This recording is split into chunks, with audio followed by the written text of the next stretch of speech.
Le plaisir, c'est une souffrance. Quand on regarde intensément ce qu'est le plaisir, c'est une souffrance. Vraiment, quand on regarde intensément. Le plaisir extrême, c'est une forme de souffrance.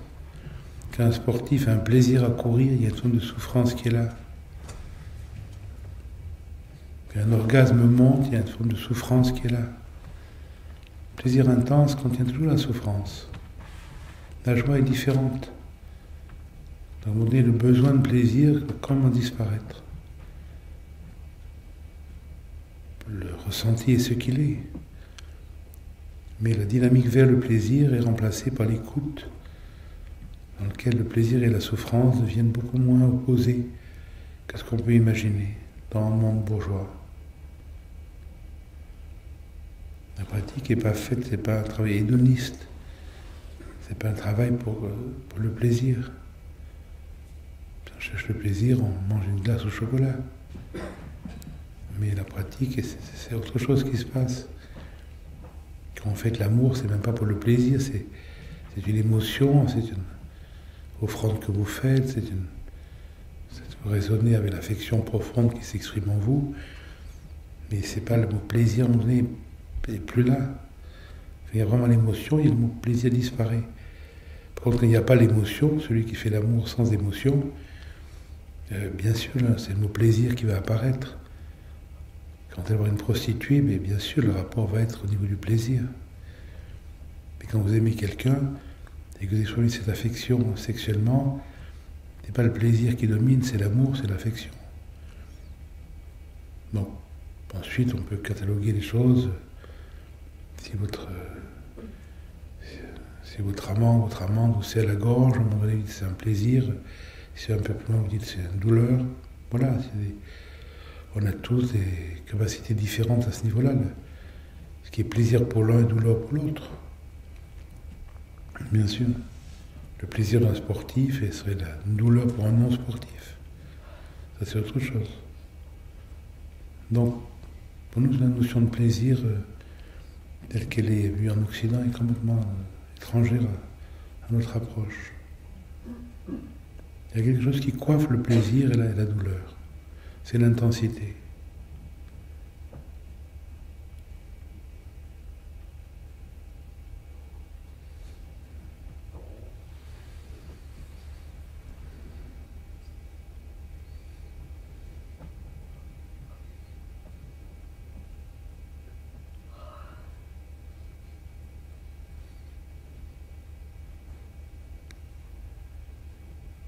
Le plaisir a une valeur thérapeutique. Si vous êtes psychologue, vous avez un patient qui a eu des vicissitudes dans sa vie, l'amener sur cette forme de plaisir peut avoir une valeur pédagogique.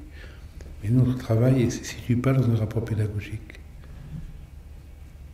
Notre travail est pour des gens qui ne font pas de thérapie. Parce qu'il n'y a rien à reprocher à personne, il n'y a rien, le passé c'est fini, c'est mort. Qui comprennent le seul problème c'est eux-mêmes. Donc là, on quitte cette notion-là. Mais si on est dans un travail thérapeutique, alors bien sûr, la notion de plaisir peut avoir une grande valeur. C'est pour ça, chez Reich, même chez Freud, bien sûr, le plaisir a une grande importance. Parce que c'est un domaine thérapeutique. Mais l'approche traditionnelle n'est pas thérapeutique. Elle est faite pour des gens qui ne cherchent plus à une rectification de problématiques ni physiologiques, ni psychologique. Non, c'est pour ça que l'orientation est très différente. Donc, il n'y a pas de critique de la notion de plaisir, mais elle a sa place dans un travail thérapeutique, psychologique, elle peut avoir une place tout à fait juste, mais pas dans l'approche traditionnelle.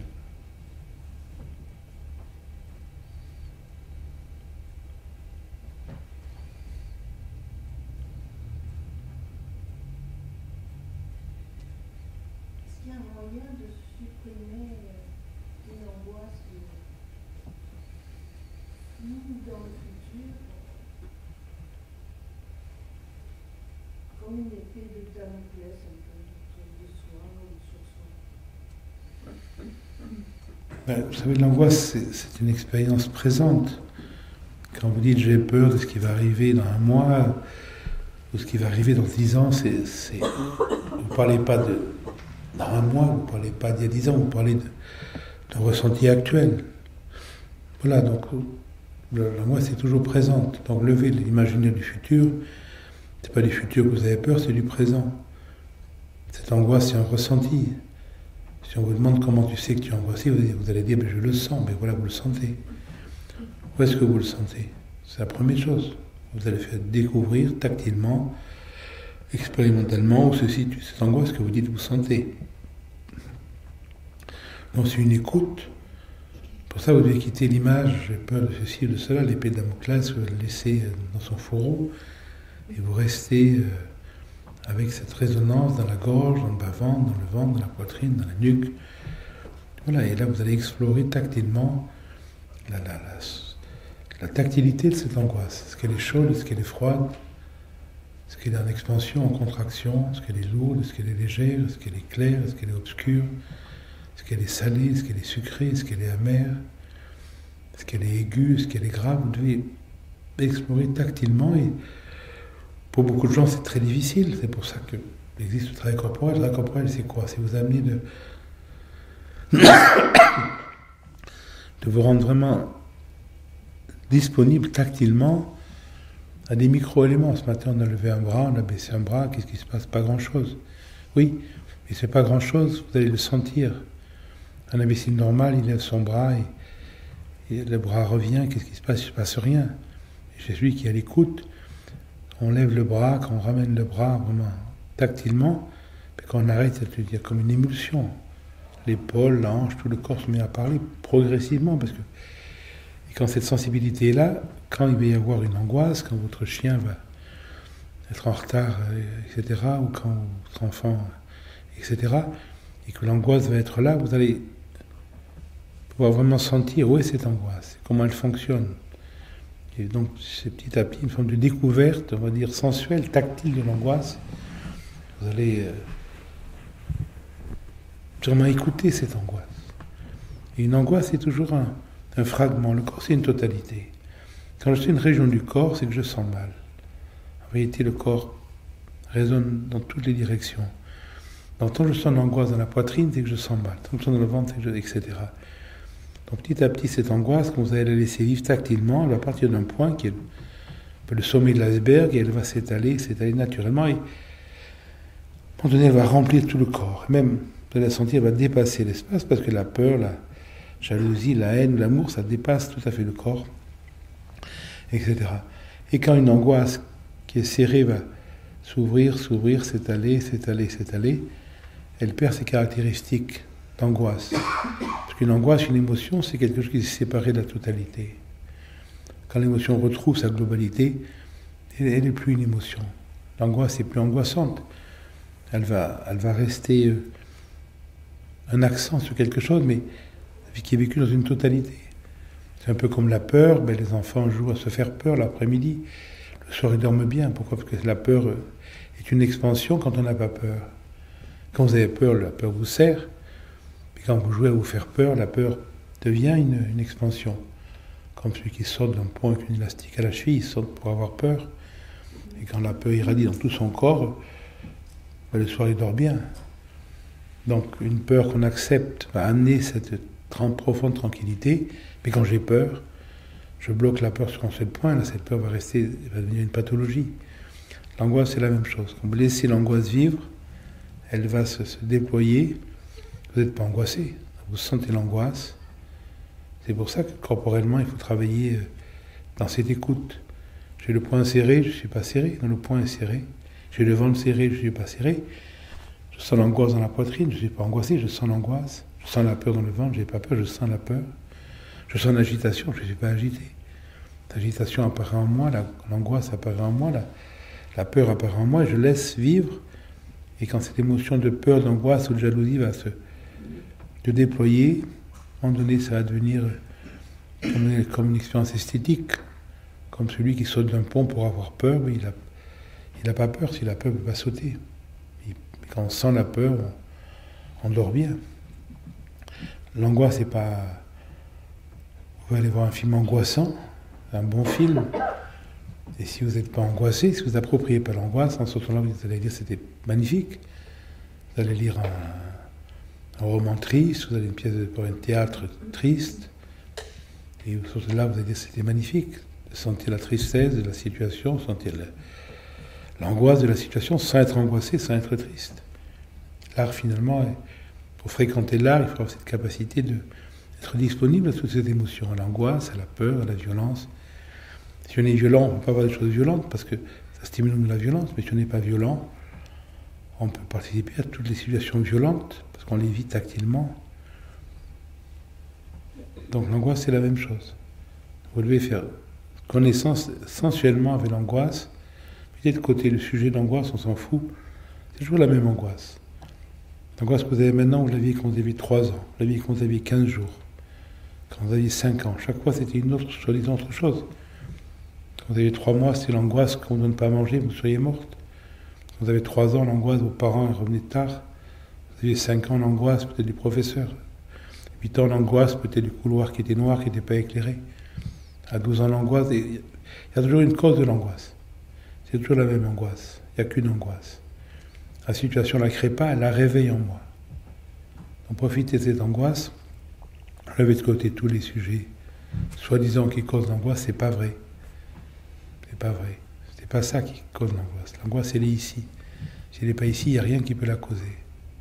Et si elle est là, tout peut la veiller. Oubliez le sujet, revenir à la résonance tactile, sensuelle de l'angoisse, et laisser-la vivre, vraiment sensuellement, tactilement. Quand vous avez pris une nouvelle drogue, vous avez avalé la petite pilule rose, et puis vous ne faites rien, et petit à petit, vous allez sentir les différents effets de la drogue qui vont se déployer dans votre cerveau. Là, c'est la même chose. L'angoisse, c'est une drogue. Laissez-la faire, et ça va se prendre en charge tout seul. Mais le sujet est caduc. Il n'y a pas de sujet. L'angoisse, elle est ici. La situation me la révèle. Donc je crois que l'angoisse vient de ça, alors je suis de la pâture pour les psychologues. Ah voilà, c'est ça mon problème. Alors, je vais étudier mon problème. C'est pas vrai, c'est pas le problème. Avant ça, il y avait déjà le problème. Autrement, mais il était déjà là. Donc, rien m'a causé l'angoisse. L'angoisse, je suis né avec cette angoisse. C'est même pas parce qu'il y avait cette angoisse que je suis né. Alors, j'arrête de dire c'est à cause de ça. De ça, je reviens ici. Et c'est là que c'est la vraie exploration. En tout cas, nous on l'aborde comme ça. Il y a d'autres manières de l'aborder qui sont évidemment respectables. Mais dans l'approche traditionnelle, on l'aborde comme ça. Dualité. Sous toutes ses formes, sous tous ses aspects. Honnêtement, je ne sais pas ce que c'est que la dualité, mais ce qui est là est nécessaire. Quand vous êtes attaché à quelque chose, vous en avez besoin. Donc il faut arrêter ce fantasme de vouloir se détacher de quoi que ce soit. Qu'un enfant joue avec un ballon, il en a besoin. Plus tard, il aura peut-être des activités plus profondes. Mais quand on a 2 ans, jouer avec un ballon. Quand on a 4 ans, jouer avec autre chose. Voilà. Quand vous avez 15 ans, vous jouez avec l'amour. Quand vous avez 20 ans, vous jouez avec le travail. Chacun a son rythme. Mais il n'y a pas de raison de se détacher de quoi que ce soit. Quand quelque chose est là, vous en avez besoin. Il y en a qui ont besoin d'avoir des rapports sexuels, il y en a qui ont besoin de tomber amoureux, il y en a qui ont besoin d'acheter des maisons, il y en a qui ont besoin de collectionner des voitures, il y en a qui ont besoin de faire du sport, il y en a qui ont besoin de... Et alors, quand c'est là, c'est nécessaire. Donc vous arrêtez d'avoir un imaginaire sur vous-même ou sur les autres, qu'il faudrait arrêter ceci, qu'il faudrait changer cela, qu'il faudrait se transformer. Sinon vous rentrez dans une espèce de fascisme. Alors vous allez vous empêcher ceci, vous allez vouloir empêcher les autres également de cela. Pourquoi faire? Chacun fait ce qu'il peut faire, selon ses propres résonances, selon tout son système endocrinien, selon tout son système cérébral, mais bien sûr, il vit comme ça, et pas autrement. Et vous-même, on est tous comme ça. Donc on dit on n'a plus la moindre dynamique de vouloir changer son comportement. Pourquoi? Parce que on a le comportement qu'on peut avoir. Il y a des gens qui sont plus malins que d'autres, il y en a qui sont plus forts que d'autres, il y en a qui sont plus faibles que d'autres, Il y en a qui sont plus intelligents, il y en a qui sont plus vitaux, il y en a qui dansent mieux, il y en a qui chantent mieux. Et alors? Je veux dire, il faut tout pour faire un monde. Il y a toutes les variétés d'animaux, il y a toutes les variétés humaines. Il n'y a pas de hiérarchie. La hiérarchie, elle est imaginaire, sauf si vous êtes fasciste. Dans ce là, il y a une hiérarchie verticale, mais si on n'est pas fasciste, on n'a pas cette notion de hiérarchie verticale. Donc pour nous, il n'y a rien à changer. Par contre, il y a une maturation qui se fait quand vous avez 20 ans. Le sens de votre vie, c'est avec qui vous allez coucher. Quand vous avez 30 ans, c'est qui vous allez épouser. Quand vous avez 40 ans, c'est la maison que vous voulez acheter. Quand vous avez... Voilà. Mais je constate ça en moi. Et alors? Tout va bien? Et à un moment donné, certaines choses vont quitter ma vie. À un moment donné, vous ne cherchez plus à coucher avec quelqu'un, vous ne cherchez plus à vous enrichir, vous ne cherchez plus à ce qu'on vous aime, vous ne cherchez plus à ce qu'on vous respecte, vous cherchez, vous ne demandez plus à autre chose que ce qui se présente dans la vie. Alors, il y a une forme de simplification de vie qui va se faire, pour certains. Il y en a, selon l'île mort, ils sont encore à compter leur argent, à compter leur conquête, à compter leur voiture. Je veux dire, et alors? Personne n'a dit que c'était une erreur. Finalement, la vie profonde, c'est un non-savoir. Que je peux arrêter un instant de savoir ce qui est juste pour moi ou pour mon voisin. Ça, c'est vraiment une maladie, c'est vraiment un imaginaire. Je ne sais pas comment mon voisin doit manger, je ne sais pas avec qui il doit coucher ou non, je ne sais pas comment il doit traiter son chien, je ne sais pas quelle est sa voiture juge, je ne sais pas pour qui il doit voter, je ne sais pas. Et moi non plus. Je ne sais pas ce que je dois faire. Je vois ce que je fais. Mais ce qui est juste, je ne sais pas ce qui est juste. Et ce n'est pas un problème parce que le juste et l'injuste apparaissent comme des constructions mentales complètement anecdotiques. Comment est-ce que je peux savoir ce qui est juste ou injuste? C'est un imaginaire. Vous avez un enfant qui vous quémande une voiture, vous avez les moyens, vous lui offrez une voiture, il se tue en voiture la semaine après. C'est un acte juste ou un acte injuste? Vous n'avez pas les moyens, ou vous avez des idées morales, vous ne voulez pas lui offrir une voiture. À cause de ça, une semaine après, il se fait écraser.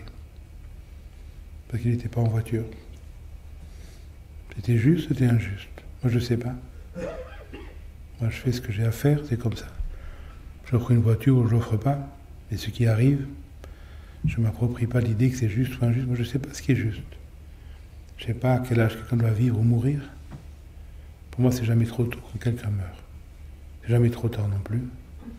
C'est toujours le bon moment. Bon, je sais que c'est le bon moment parce que ça arrive. Donc, la notion d'attachement ou non vont quand même en quitter à ce moment-là. Vous vivez fonctionnellement avec ce que vous avez. On a tous des capacités différentes. Financières, vitales, sexuelles, intellectuelles, spirituelles, poétiques, artistiques. Et alors? Il n'y a pas de hiérarchie dans la vie. Les éléphants ne sont pas plus que les serpents ne sont pas moins que les hiboux ne sont pas plus que les panthères. Toutes les espèces ont des caractéristiques différentes. La beauté de la vie, elle est dans cette globalité. Les êtres humains, c'est pareil. Il y a des ascètes, il y a des gens chastes, il y a des gens qui couchent avec tout le monde, il y a des riches, il y a des pauvres, il y a des petits, il y a des grands, et alors? Je ne suis pas obligé d'avoir un fantasme, de savoir si ça c'est juste. Je ne sais pas ce qui est juste. Donc la société n'a pas besoin de normes, ça c'est autre chose. Donc le juriste a besoin de dire c'est juste, c'est injuste. Chaque société a des normes relativement proches et certaines différentes. Et on ne vit pas comme un juriste. Donc on n'a pas de problème avec la légalité ou l'égalité dictée par la société. Mais psychologiquement, on n'est pas lié à ça. Donc à un moment donné, l'attachement... Quand vous avez un attachement, il est indispensable. La preuve, il est là. Quand vous aviez 3 ans, vous étiez attaché à votre poupée. Maintenant, récemment, c'est fini. Vous n'avez pas fait d'effort particulier. Voilà, ça vous a quitté. C'est plus la peine de jouer à la poupée. Ce qui vous attache maintenant, vous verrez dans un certain temps, ça ne vous attachera plus. Il n'y a pas d'effort à faire. Mais la dualité, non-dualité, ça c'est... Je n'ai aucune idée de ce que ça pourrait être. Ça me paraît complètement des éléments complètement imaginaires. Parfois, quand je suis très calme, je sens que tout s'apaise. Je ressens comme si mon cœur débordait. Je ressens de l'amour et j'ai envie de remercier quelque chose de plus grand que moi. Là où ce serait simple pour moi, c'est si j'avais une religion. Et là, en fait, je ne sais pas qui remercier. Je constate juste que j'ai cet élan. Jean Klein disait, travailler, c'est remercier. Donc vous avez des capacités spécifiques, uniques. Donc, employer ces capacités, c'est ça le remerciement. C'est pas quelqu'un qu'on remercie, c'est la vie. Remercier la vie, de ne pas être un zèbre, de ne pas être un crocodile, d'à peu près sentir le silence, d'à peu près sentir quelque chose d'essentiel. Votre remerciement, c'est votre activité. Si vous êtes soldat, si vous êtes prostitué, si vous êtes banquier, si vous êtes musicien, si vous êtes policier, si vous êtes cambrioleur, si vous êtes... Pour remercier à votre manière, il faut du tout pour faire un monde. Donc remercier en vous occupant de votre femme, de votre chien, de votre maîtresse, de vos enfants, de vos parents, du voisin, de votre quartier, des arbres, des plantes qui sont autour de vous. Remercier en repeignant votre maison, remercier en changeant votre pneu crevé, vous remercier en portant le sac de votre voisin. C'est la vie. Il n'y a pas besoin d'avoir un remerciement ritualisé. Alors, si vous êtes indien, mais oui, il y a un remerciement ritualisé qu'on peut faire dans une puja. Mais la vie, c'est le remerciement. Quand vous expirez, sans cette forme, c'est un remerciement. Donc la vie, c'est uniquement de remercier. Sauf quand on est une psychologique, on pense que la vie, c'est accumuler. Non, la vie, c'est remercier. Ne cherchez pas une forme, c'est votre vie dans tous les jours. Comment vous traitez le voisin, comment vous traitez le clochard que vous rencontrez, comment vous traitez les policiers qui vous arrêtent, comment vous traitez votre voisin qui raye votre voiture, comment vous traitez votre... C'est là où va s'exprimer le remerciement. Vous vous rendez compte, ce qui vous arrive, c'est essentiel. Il n'y a plus de juste ou d'injuste, non, c'est la vie. Et quand il y a ce pressentiment, mais vous allez voir que tout ce qui vous arrive vous arrive pour vous amener dans ce profond sentiment de remerciement. Pas remercier pour ça, Maître Eckhart se fustige le chrétien qui remercie Dieu quand ses enfants sont en bonne santé et puis qui demande, qui mendie à Dieu quand ses enfants sont malades.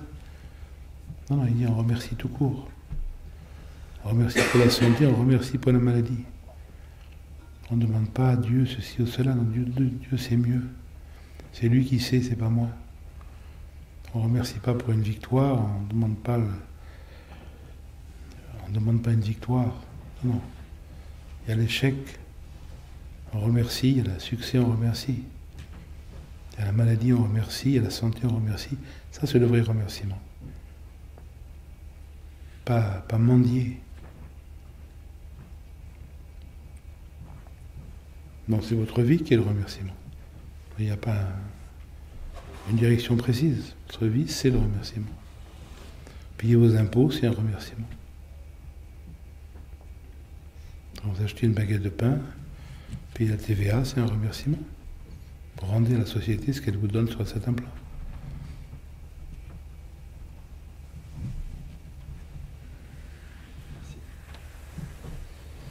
Goûtez la saveur.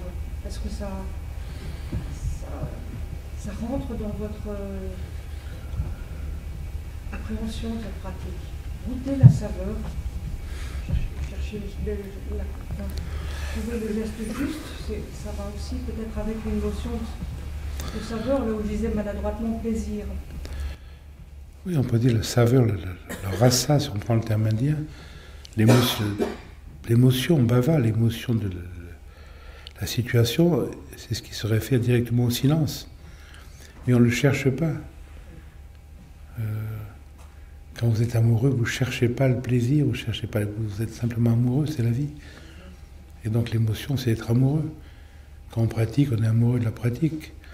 Quand vous faites votre jardin, vous êtes amoureux du jardin. Quand vous faites le ménage, vous êtes amoureux du ménage. Il n'y a rien à rechercher. Ça se fait naturellement. Pourquoi on pratique? Parce qu'on pratique, c'est tout. Pourquoi on s'occupe du jardin? Parce que le jardin en a besoin. Pourquoi on fait le ménage? Qu'il faut faire le ménage. Tout ce qu'on fait librement, c'est-à-dire sans but, autre que suivre l'évidence, vit dans une saveur qui résonne avec le silence, avec la profondeur. Tout ce qu'on fait en projetant un but est une forme d'éloignement de ce silence. Et il y aura toujours une projection qui sera remplacée par une autre projection, c'est sans fin. Par contre, la saveur, dans le sens indien du terme, au contraire, chaque activité, c'est pour ça que finalement, quand on regarde comment les grammairiens indiens, comment Bharata ont structuré les 8 émotions fondamentales de l'Inde, il n'y a pas de hiérarchie, c'est-à-dire la tranquillité, la peur, l'étonnement, la beauté, toutes ces émotions ont le même niveau. Abhinavagupta, au Xe siècle, va amener une nouvelle émotion qui va être le centre de ces 8 émotions, qui est le sentiment de l'être-té. Donc chaque émotion ramène et célèbre l'être, l'essentialité. C'est pour ça qu'il n'y a pas de hiérarchie. Alors là, on rentre effectivement dans l'approche tantrique, qui, contrairement à l'approche védique, dans l'approche védique, il faut toujours éliminer l'émotion pour revenir à l'essentialité. Dans l'approche tantrique, l'émotion ne peut pas être autre chose que l'expression spatio-temporelle de l'essentialité. Donc quand on laisse vivre une émotion, elle ramène à l'essentiel, ce qui est la base du Vijnanabhairava Tantra et d'autres textes de même époque. Donc effectivement, la saveur est très importante, mais la saveur précède finalement l'action. Et la saveur exprime l'action.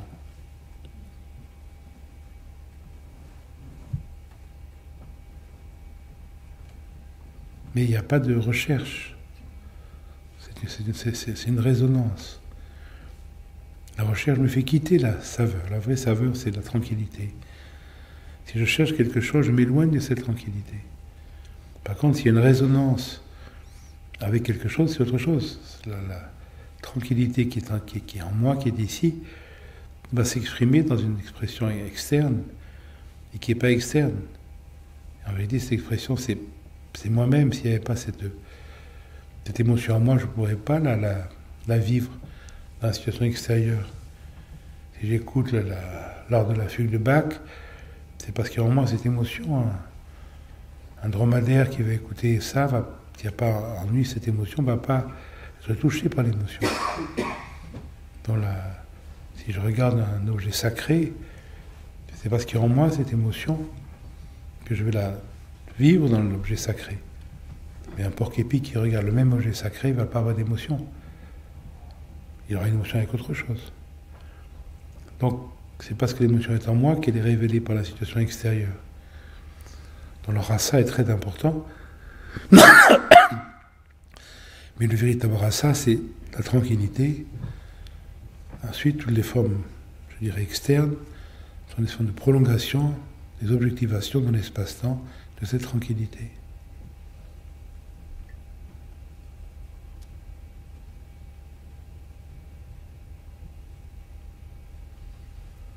C'est un peu ce qui est maladroitement exprimé chez Patanjali, ce qu'il appelle samyama. Samyama, c'est cette identité. Et bien sûr, mais il y a toujours identité. Le sujet et l'objet, c'est des représentations cérébrales. Dans une perception, il n'y a pas un sujet qui perçoit un objet perçu, il y a une seule chose. Et si je veux l'exprimer de manière conceptuelle, je suis obligé de l'exprimer en relation sujet-objet. Donc faire samyama avec un objet, c'est une manière poétique de parler. Mais ce n'est pas une réalité objective, parce que le sujet et l'objet apparaissent et disparaissent en même temps. C'est pour ça que dans l'approche tantrique, on met l'accent sur l'objet perçu, c'est sur la tactilité, sur la perception sensorielle. Pourquoi ? Parce que quand cet objet se déploie, tôt ou tard cet objet va se résorber, et quand la perception se résorbe, le pseudo-sujet qui a enregistré la perception se résorbe aussi, parce qu'il va y avoir le sujet sans objet. La disparition de l'objet, c'est la disparition du sujet. Quand il n'y a plus ni sujet ni objet, il y a intensité. Donc l'approche tantrique, c'est de valoriser l'objet pour qu'il puisse se déployer et se résorber, entraînant dans sa résorption le sujet apparent, pour qu'il n'y ait plus ni de relation objective, sujet-objet. Donc c'est ça le sens profond de Samyama, mais c'est pas avec un objet. Donc il n'y a pas la dynamique vers l'objet, il y a la dynamique de laisser vivre l'objet. C'est pour ça dans l'approche corporelle on vous dit on n'a pas dit aujourd'hui, mais souvent on va vous dire de ne pas diriger l'attention vers telle région, mais de laisser la région apparaître dans l'écoute. Parce que la région apparaît, la région pourra disparaître et va entraîner le sujet. Et si on dirige l'attention vers l'objet, on est collé à l'objet. C'est ce que disait Michel tout à l'heure, pas être collé à l'objet. Si on se perd dans la situation, on est bloqué dans la situation. On reste dans l'écoute dans laquelle la situation, l'objet apparaît, mais va pouvoir disparaître dans l'écoute.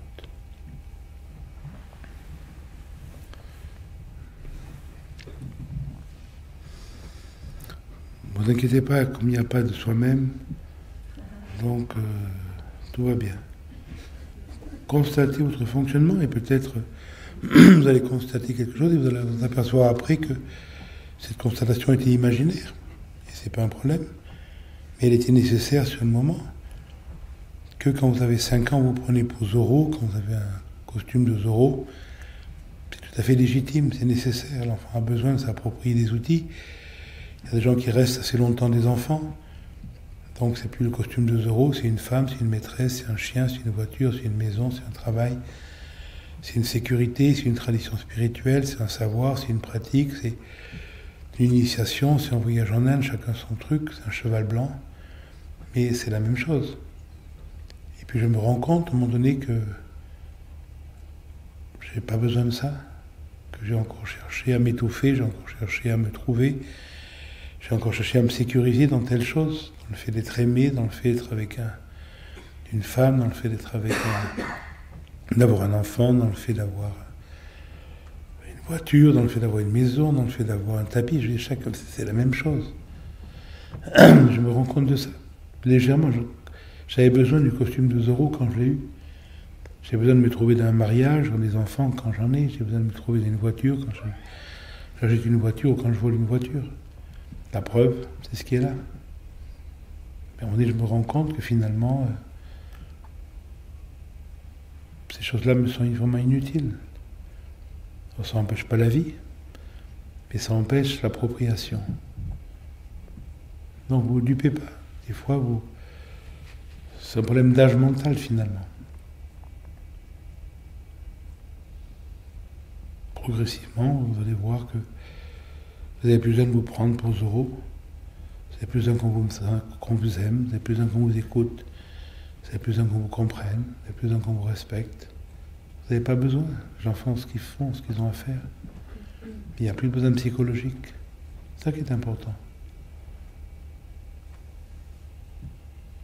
Donc simplement enregistrez affectueusement tout ce qui se passe en vous.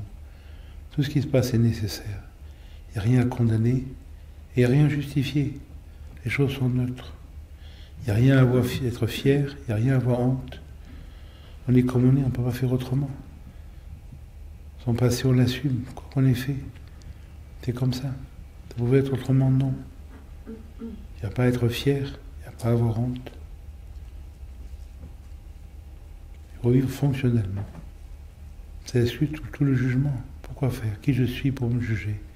Je me prends pour qui? Je ne suis pas Dieu pour me juger. Tu as eu raison, tu as eu tort, non. Moi, je ne sais pas quand j'ai eu raison, quand j'ai eu tort. Et ça ne veut rien dire. Il n'y a personne pour avoir raison, pour avoir tort. Les choses sont ce qu'elles sont. Il y a des gens qui pensent que j'ai eu raison, qui pensent que j'ai eu tort. Ils ont raison tous les deux, de leur point de vue. Mais s'il n'y a pas de point de vue, alors... Donc, encore une fois, il y a des lois de société, elles ont leurs valeurs relatives, elles sont légitimes pour une société. Et moi, c'est pas parce que la société me condamne que je me condamne aussi. Et c'est pas parce que la société ne me condamne pas que je ne me condamne pas des fois. C'est deux choses différentes. Donc enregistrez votre fonctionnement. Vous avez cru ça, mais vous avez pensé que c'était faux, et alors? À l'époque, c'était indispensable. C'est pas une critique du passé. Il fallait que ce soit comme ça. Il n'y a pas de... Il n'y a jamais à commenter finalement. Il y a à voir. Vous avez cru au Père Noël, vous avez cru à ceci. Il y en a qui croient à l'écologie, il y en a qui croient à la démocratie, il y en a qui croient à la fidélité, il y en a qui croient au futur, il y en a qui croient à l'amour, il y en a qui croient à la famille, il y en a qui croient à l'extrême droite, il y en a qui croient à l'extrême gauche. Et alors? Chacun a besoin de ses croyances. Il y en a qui croient en Dieu. Et à un moment donné, j'ai plus besoin de croire à quoi que ce soit. Pourquoi faire? L'intensité de la vie ne nécessite aucune croyance. Je respecte celui qui croit. Je respecte celui qui croit à l'amour, celui qui croit à la famille, celui qui croit à son pays, qui croit à leur équipe de football. C'est respectable. Il y en a qui sont fiers de leur voiture, il y en a qui sont fiers de leur coiffure, il y en a qui sont fiers de leur bague, il y en a qui sont fiers de leur compte en banque, il y en a qui sont fiers de leur savoir. Et alors, tout ça à sa place. Quand j'avais 3 ans, j'étais fier de mon costume de Zorro. C'était légitime. Donc je vois mon fonctionnement, ça s'arrête là. Pas de critique, pas d'approbation, on est comme on est. La vie est facile quand je n'ai pas d'attente de moi-même, ni des autres, ni de moi-même. Surtout pas de moi-même. Il n'y a rien à attendre des autres, il n'y a rien à demander. Et il y a encore moins à attendre de soi-même. J'ai aucune confiance en moi. Aujourd'hui, je vais dire ça, je vais décider ça, demain je fais le contraire. J'ai fait ça combien de fois? 100 000 fois. Attendez, ça suffit. Je n'ai pas besoin encore ce soir de me jouer la comédie, mais demain je ne vais plus faire ça. Demain je serai plus sympa. Demain je serai moins violent. Demain je serai plus généreux. Demain je ne vais plus manger ça. Demain ce sera pareil. Pas de futur. Le passé, c'est fini, j'ai été comme ça, et alors? Vous ne pouvez pas être autrement. Le passé, c'est fini, c'est mort. Demain, une hypothèse, maintenant. Je sens ma situation maintenant, et on suit ce qui s'impose dans l'instant. Pas d'histoire. Donc, il n'y a pas de tricherie possible. La tricherie, c'est une histoire. J'aurais dû, vous avez rien pu faire d'autre que vous avez fait. Ce que vous avez fait, vous ne pouvez pas ne pas le faire. Tout ce que vous n'avez pas fait, vous ne pouvez pas le faire. Plus d'histoire, plus de rancœur, plus d'amertume, plus de regrets. Et s'il n'y a plus de passé, il n'y a pas de futur. Parce que ce que j'appelle le futur, c'est une projection de mon imaginaire du passé. S'il n'y a plus de passé ni de futur, il y a cette intensité. C'est ça le jeu finalement.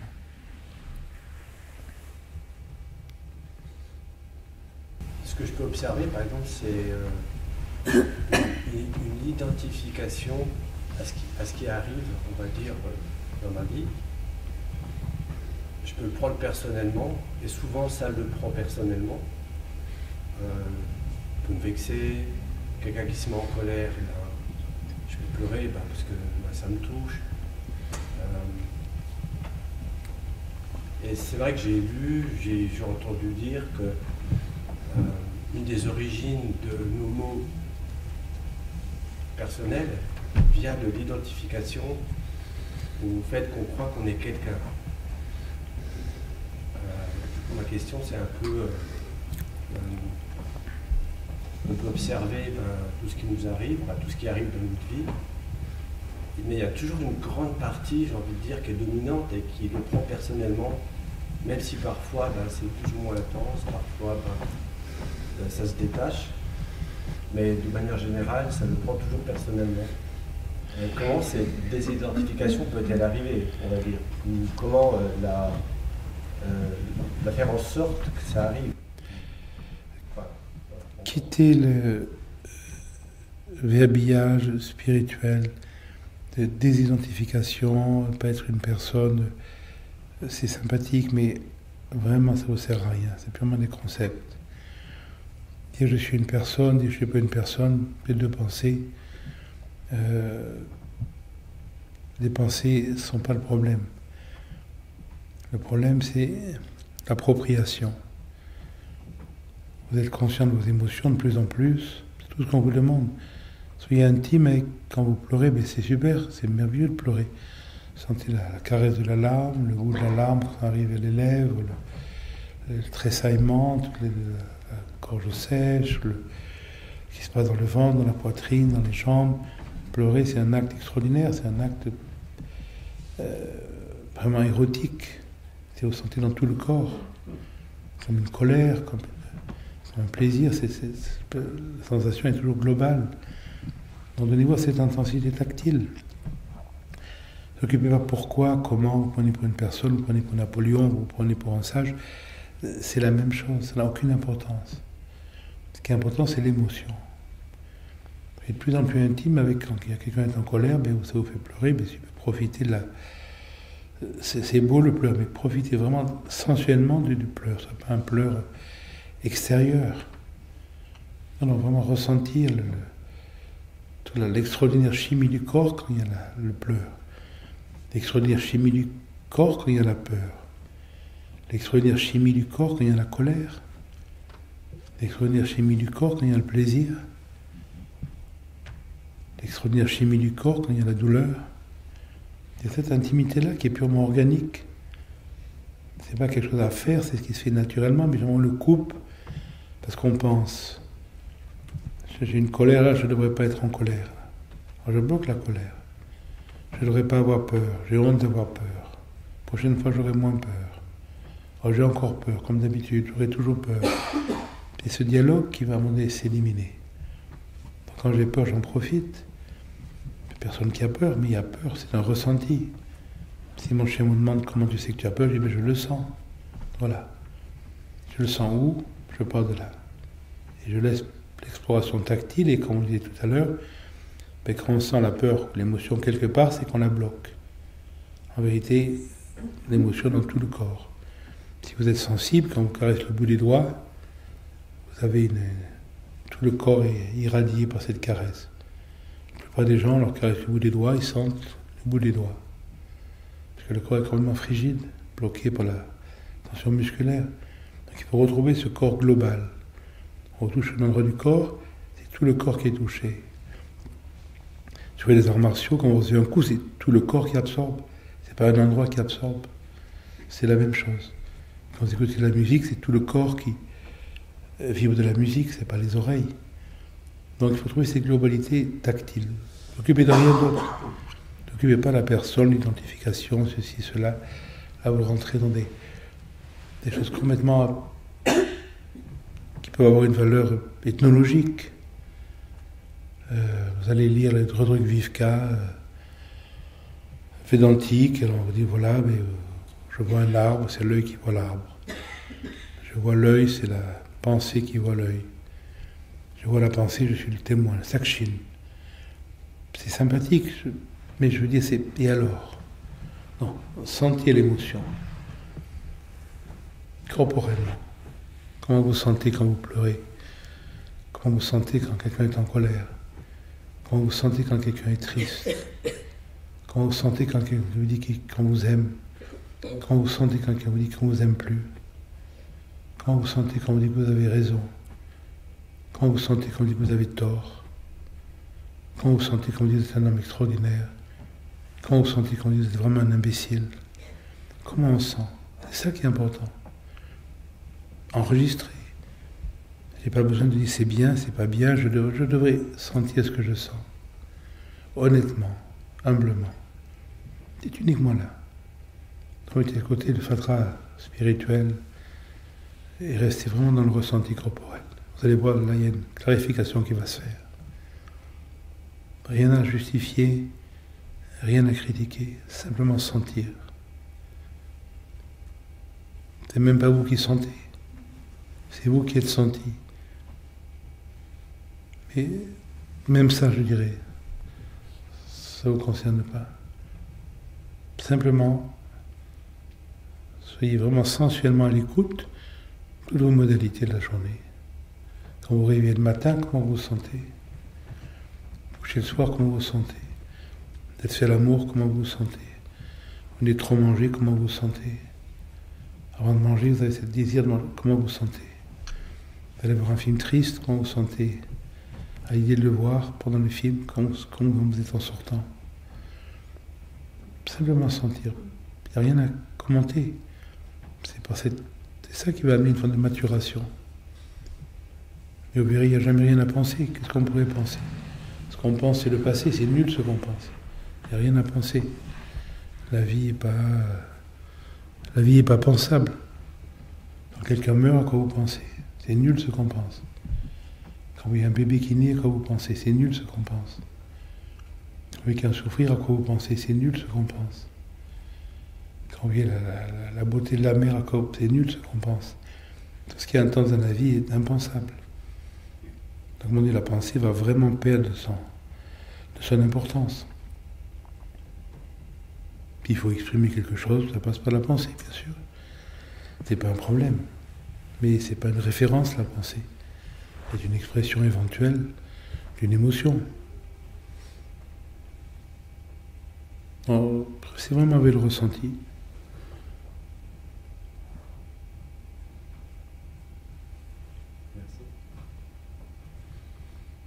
Enfin, l'important c'était la vie et je me demandais ce que vous entendez par la vie.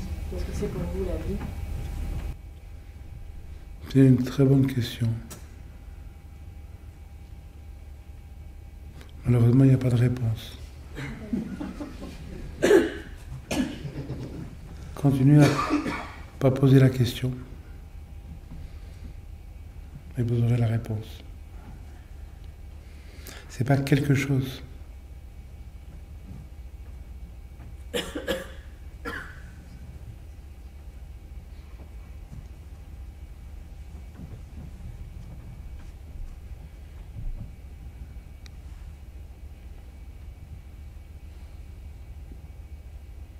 Pour dire autrement, ce qui est important, c'est pas ce qu'on fait, ce qui est important, c'est ce qu'on est.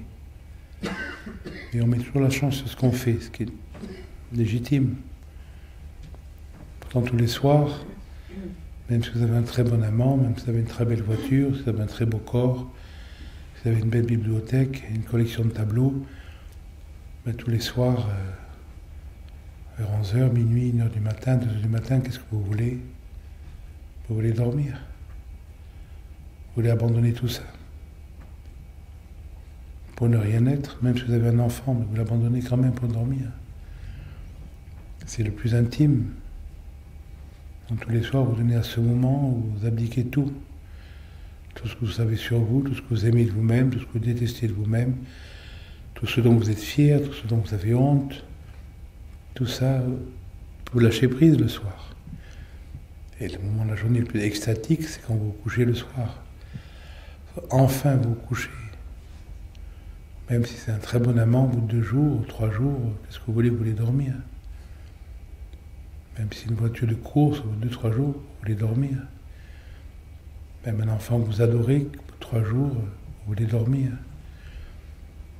C'est cet appel qui est important. Cet appel est un appel de ce que vous êtes, pas de ce que vous faites. Donc pour moi, l'intensité de la vie, c'est cet appel-là. Cet appel du soir, du sommeil, où vous donnez profondément à l'invisible.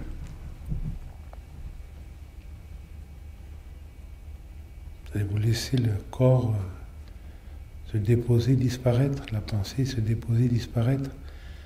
Tout ce qui vous arrive dans la journée, tout ce que vous avez vu d'agréable, du désagréable, c'est fini, c'est mort. Ne l'emmenez pas avec vous. Ne l'emmenez rien avec vous. C'est ça, cette intimité extatique. C'est vraiment cette nudité. Et le soir, vous donnez à cette nudité profonde, joyeusement. Et le matin, quand vous vous réveillez, vous n'avez pas l'impression de n'être de rien. Vous n'avez pas été absent. Vous êtes une présence. Mais ce n'est pas une présence à quelque chose. C'est une présence non objective, sans relation sujet-objet. Et si vous donnez intensément ces moments le soir, et vous verrez des fois le matin, il y a fait de pressentiment avant qu'apparaisse la pensée, avant qu'apparaisse le corps, avant qu'apparaisse la chambre. Il y a un sentiment d'être qui précède. Vous êtes sans le savoir, vous savez sans le savoir. Si le corps apparaît, la pensée apparaît. Et dans la journée, des fois, il y a un appel de cette intensité. Ce qu'on appelle la méditation, celui qui a un appel pour la méditation, ça vient de cette intensité du sommeil profond. Pas la méditation artificielle qu'on fait entre 5 et 6 le matin, dans la méditation ressentie. On peut des fois être en conversation avec quelqu'un, puis comme un silence qui vous tombe dessus, et il n'y a plus rien à dire, il n'y a plus rien à penser, plus rien à défendre, plus rien à affirmer. Des fois, vous pouvez continuer la conversation, des fois, vous ne pouvez pas la continuer, ça s'arrête. Mais généralement, c'est contagieux, donc l'environnement va le sentir, donc l'environnement va aussi s'arrêter de penser, de parler. Quelque chose se meurt en vous. Des fois, le corps se fige, des fois non. Des fois, le corps se réduit, des fois non. Donc, c'est au moment de rappel de cette intimité. Ensuite, la vie reprend. La vie, c'est l'action. Donc, pour moi, la vie, c'est ces moments de retour à cette essentialité. Mais l'expression n'est pas différente. Mais uniquement, comme on dit tout à l'heure, on ne va pas se chercher dans l'expression. Ce n'est pas dans ce que vous faites que vous allez trouver l'essentialité, c'est dans ce que vous êtes. Alors si vous faites les choses par le cœur, ce que vous faites va vivre et résonner cette essentialité. Si vous faites les choses par la tête, c'est-à-dire par l'intention, par l'espoir, alors vous allez avoir l'impression de vous éloigner de vous-même. Et vous allez être déçu par ce que vous faites. Un mari, 2 maris, 3 maris, une voiture, 3 voitures, un enfant, 3 enfants, 3 maisons, 3 chiens, 3 piscines, 3 robes, 3 gourous, 3 traditions. Et alors, il n'y a toujours pas ce que vous cherchez. Parce que vous cherchez à l'extérieur.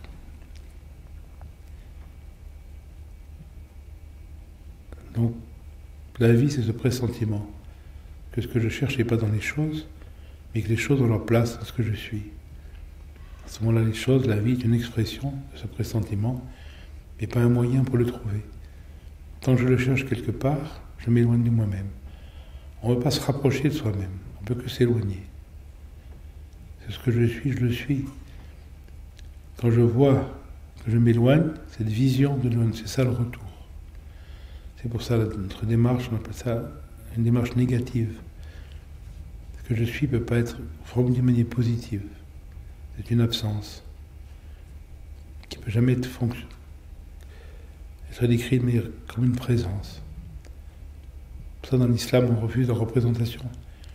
La destruction des temples, des idoles est une mauvaise compréhension de ça, mais à l'origine, dans l'islam, la non-représentation de la vérité vient d'un sentiment profond. La vérité ne peut pas être quelque chose de positif, c'est une absence. C'est pour ça que Maître Eckhart dit dans certains textes, je prie Dieu de me délivrer de Dieu, parce que Dieu n'est pas quelque chose. Il va même plus loin dans certains textes, Maître Eckhart va dire Dieu n'est pas. Voilà. Ça, c'est le sommet de la pensée chrétienne, Dieu n'est pas. Dieu n'est pas en tant que ce qui pourrait être, de manière objective, qu'il est pure subjectivité. Donc, l'intensité de la vie, c'est ce pressentiment. Ça n'empêche pas la vie, ça n'empêche pas de tomber amoureuse, ça n'empêche pas les voitures, ça n'empêche pas les voyages, ça n'empêche pas les chiens ou les enfants. Et ça empêche d'attendre quoi que ce soit de ces choses. Ces choses-là sont une expression de la vie. C'est merveilleux de s'occuper de son environnement, de s'occuper de sa famille, s'occuper de son... Ça fait partie de la vie. Quand il y a la paix, vous en occupez avec tendresse. Quand il y a la guerre, vous occupez de l'environnement avec plus de virulence. On ne peut pas avoir l'un sans l'autre, c'est un problème de temps. Mais à un moment donné, vous ne cherchez pas là-dedans. Donc vous n'allez pas vous chercher dans les relations, vous n'allez pas vous chercher dans les acquisitions, vous n'allez pas vous chercher dans le savoir, vous n'allez pas vous chercher dans la pratique, vous n'allez pas vous chercher dans la religion, vous n'allez tout simplement pas vous chercher. Et cette recherche de quelque chose va être remplacée par une écoute de ce qui est là. Ce qui est là peut être autre chose que l'essentiel, parce qu'il n'y a rien d'autre.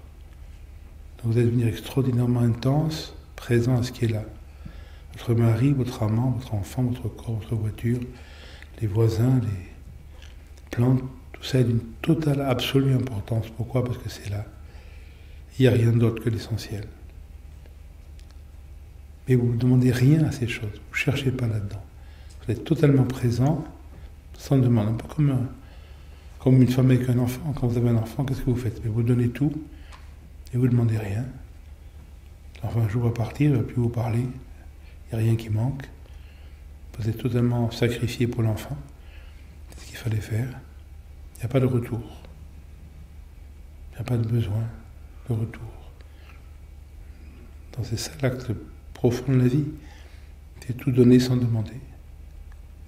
Quand je donne tout, c'est-à-dire je pressens ma richesse. Mais celui qui veut acquérir, c'est qui vit dans sa pauvreté. Il n'y a rien à acquérir dans la vie. Dans la vie, c'est ce pressentiment de la richesse qui ensuite doit s'exprimer à travers toutes les modalités, mais sans jamais se chercher dans une modalité. Si vous vous cherchez dans le mariage, dans l'amour, dans les enfants, dans une tradition spirituelle, dans une pratique, dans une voiture, dans une activité, dans le savoir, sur votre lit de mort, vous serez déçu. Et finalement, c'est toujours pas ce que je cherchais. Vous cherchez pas quelque part. C'est pas devant vous, c'est derrière vous. C'est vous le gibier, c'est pas vous le chasseur. Donc je crois être le chasseur. Je vais changer de proie constamment, je m'éloigne de moi-même. La vie vous cherche, c'est pas vous qui devez chercher la vie. C'est une forme profondément de passivité. Une passivité extraordinairement intense, mais une passivité. C'est pour ça qu'en Inde, dans le sens traditionnel, l'homme, le chercheur spirituel est représenté comme une femme, qui est un symbole de la passivité. Je ne peux pas dire ça aux féministes, mais la réceptivité. La seule masculinité, c'est la conscience. Ce que les gens romantiquement appellent Dieu.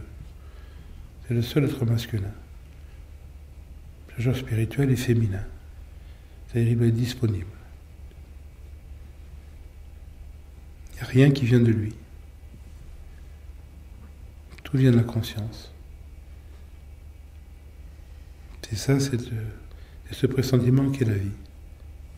C'est trouver cette réceptivité qui ne va jamais essayer de se perdre dans l'activité, mais qui s'exprime dans l'activité.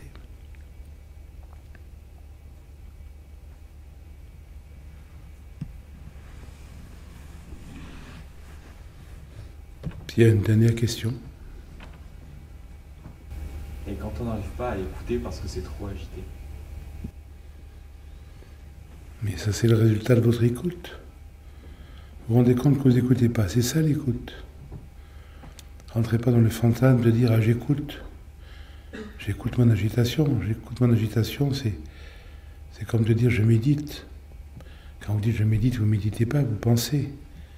La méditation est sans pensée. Donc quand vous dites « j'écoute pas », c'est ça qu'on appelle l'écoute. Vous êtes à table, vous parlez avec une ravissante jeune fille, et vous vous rendez compte que ça fait 2 minutes que vous n'écoutez pas, vous. Que vous pensez à votre parking, vous pensez à ceci, vous pensez à votre femme qui va débarquer, vous n'êtes pas présent. Quand je me rends compte que je ne suis pas présent, c'est ça qu'on appelle la présence.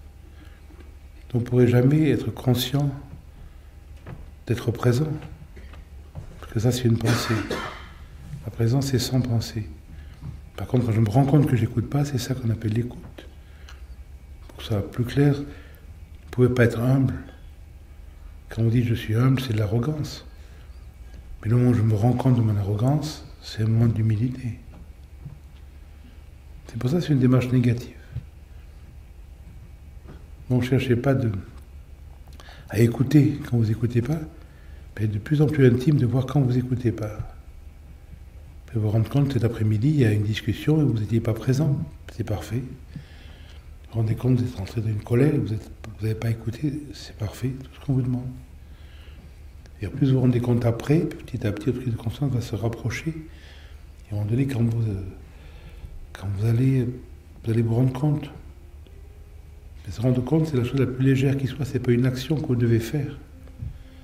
C'est pas une présence objective dans certaines écoles, on va pas les nommer, mais qui essaient d'être présents. Ça, c'est une pensée. Mais quand je vois que je ne suis pas présent, c'est ça la présence. Donc, continuez à vous rendre compte que vous n'êtes pas présent, que vous n'écoutez pas. C'est-à-dire l'écoute est en train de se faire en vous. Quelqu'un qui n'écoute pas ne le sait pas. Demandez à un imbécile dans la rue, est-ce que vous êtes présent? Vous écoutez, il dit oui, j'écoute, je suis présent. Parce que c'est un imbécile. Puis quand quelqu'un se rend compte qu'il n'écoute jamais, ça veut dire que son écoute est en train de s'approfondir. Quand quelqu'un se rend compte combien il est de son orgueil constant, ça veut dire l'humilité en train de s'ouvrir en lui. C'est pour ça que c'est une démarche négative. Je ne peux jamais m'approprier une qualification. Ce que je suis est sans qualification. Je ne peux pas écouter. Mais je peux voir que je n'écoute pas. C'est ça qu'on demande. Voir à quel point on n'écoute pas. À quel point on est toujours dans l'affirmation, à quel point on est toujours dans le raisonnement, à quel point on est toujours dans la justification, à quel point on est toujours dans l'attente, à quel point on constate ça, tout va bien. Vous êtes comme tout le monde, on est tous pareils. Mais on peut le voir affectueusement. C'est ça la différence. Il n'y a pas besoin de juger. Vous pouvez être autrement, non. Alors, ça ne mérite pas de dire c'est dramatique, ou dire ou de justifier, mais c'est normal, vu avec mes parents, la société, le gouvernement, bien sûr, je suis comme ça. Non, c'est ce que c'est. Il n'y a ni à justifier, ni à critiquer. Je constate mon fonctionnement. Voilà. Et mon fonctionnement, c'est de voir tout ce qui est faux en moi. Je ne peux pas voir ce qui est juste en moi. Parce que ce qui est juste, c'est l'écoute. L'écoute, je le suis en identité. Je ne peux pas le voir venir sujet-objet. Donc je vois mes tensions corporelles. Vous n'allez jamais vous sentir vide corporellement. Parce que c'est ce que vous êtes. Donc quand vous sentez le corps, c'est une tension que vous sentez. Quand quelqu'un dit je sens mon corps, il sent une tension. Parce qu'il n'y a pas de tension, on ne sent pas le corps. Quand vous vous rendez compte que vous pensez, c'est que quelques instants, vous êtes libre de la pensée. Les gens qui pensent tout le temps ne se rendent pas compte qu'ils pensent tout le temps. Vous vous rendez compte que vous pensez tout le temps, ça veut dire qu'il y a des moments sans penser, dans lesquels vous avez enregistré le fait que vous pensez tout le temps. Non, vous allez de plus en plus vous rendre compte que vous n'êtes pas à l'écoute. C'est ça l'écoute. Vous allez de plus en plus vous rendre compte de votre arrogance. C'est ça l'humilité. De plus en plus vous rendre compte de votre fonctionnement. Donc, ne cherchez pas à changer. Ne cherchez surtout pas à écouter, sinon vous allez devenir comme les gens spirituels qui s'imaginent méditer, qui s'imaginent écouter, qui s'imaginent... Là, on rentre dans les fantasmes modernes. Vous allez finir comme un réalisé vivant, à faire des séminaires.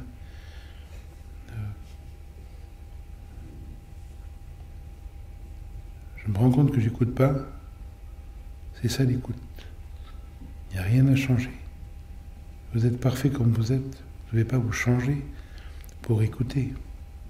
Il n'y a pas une erreur dans la création, Dieu n'a pas raté quelque chose, chez vous en particulier, qu'il faudrait le rectifier. Tout va bien. Je me rends compte que j'écoute pas. Je me rends compte que j'affirme. Je me rends compte de mon orgueil. Je me rends compte de ma lâcheté. Je me rends compte de ma stratégie. Je me rends compte. Tout va bien. Je n'ai pas à changer. Le changement, c'est de voir comment je fonctionne. Et au plus je vois comment je fonctionne, sans mettre l'accent sur le fonctionnement, mais en mettant l'accent sur la simple écoute, au plus il y a une forme de transfert d'énergie qui va se faire. Les énergies qui avant étaient mises sur ce que je fais et ce que je ne fais pas vont revenir sur l'écoute. Ensuite, ce que je fais et ce que je ne fais pas, ça s'appelle la vie.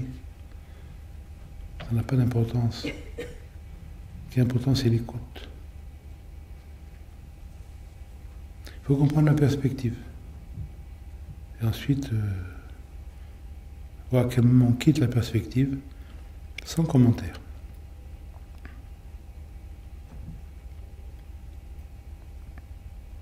Merci de venir.